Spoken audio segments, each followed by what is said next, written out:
So you can definitely hear the difference between a funeral march and really any other type of march. Much more somber, much slower. Now we're going to talk about international marches. So all countries around the world developed marches to suit their own needs. So European bands tend to perform marches slower than American bands, owning to their own particular military style. British marches reflect a dignified, unhurried state of affairs, and many incorporate traditional folk tunes. German marches have kind of specific qualities. They have a combination of heavy bass parts, soaring euphonium counter melodies, a trumpet fanfare, and high woodwind obligatos. And apparently a lot of marches in Germany have all of those elements. Spanish marches are pretty popular, especially in music education. Students really like playing them for some reason, and they're really fun.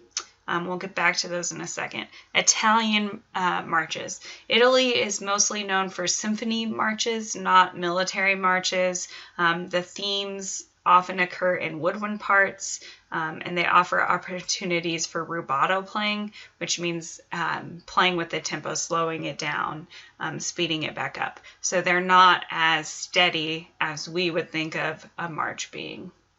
So going back to Spanish marches, kind of like in America, we have the two-step became a march, or marches became the music for two steps. They have the same thing in Spain. The most common type of Spanish march is based on the paso doble. Paso doble means two-step, and most paso dobles were originally written for dancing.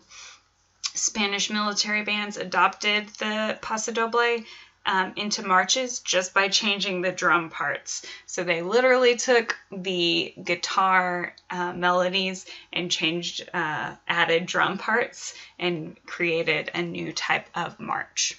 The Smyer High School Band has performed 2 Spanish marches, Los Banditos, which was last year, and España Cani, which was actually in 2014, not 2015. Our listening example is a video of a couple performing a dance to España Cani.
So even in that small arrangement, you can hear that it is a march. There's a steady tempo, which is basically all you need to be a march. But it's a very steady tempo. You can hear lots of different instruments being used in that example of a paso doble.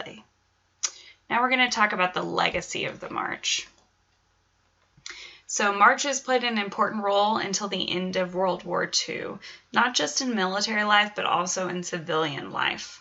They were used in parades, they were used for special occasions, they were used in ballrooms, they were used all the time before the end of World War II. Bands have long had their own brand of rivalry in parading. It was considered a mark of distinction for one band to play more difficult marches than another band. So we're going to see the beginnings of marching band rivalries here in American history or right at the end of World War II. For example, in Allentown, Pennsylvania, there were 5 different bands, and they would sometimes cut the titles and composers' names off the tops of their marches so that none of the other bands could see what they were playing, which is kind of funny, but that's where we begin rivalries and actually competitive marching band, is because of rivalries like this that happened. Allentown, Pennsylvania is still a very important competition in Drum Corps International. It was one that we always looked forward to.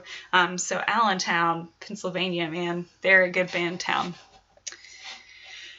Importance of the march in music education. So we've already talked about how the marches are the original music for band. But as bands improve, marches got harder, which helped develop bands even more. So basically, the march has created band as we know it today. Every great composer throughout musical history has written marches as part of their output, including Mozart and Beethoven, and of course, American March King John Philip Sousa. There's an abundance of styles, forms, and tempos within the march form, and that is one of the reasons why UIL requires us to play one every year. So I hope you learned a little bit more about the march. This last slide shows exactly where all of my information came from.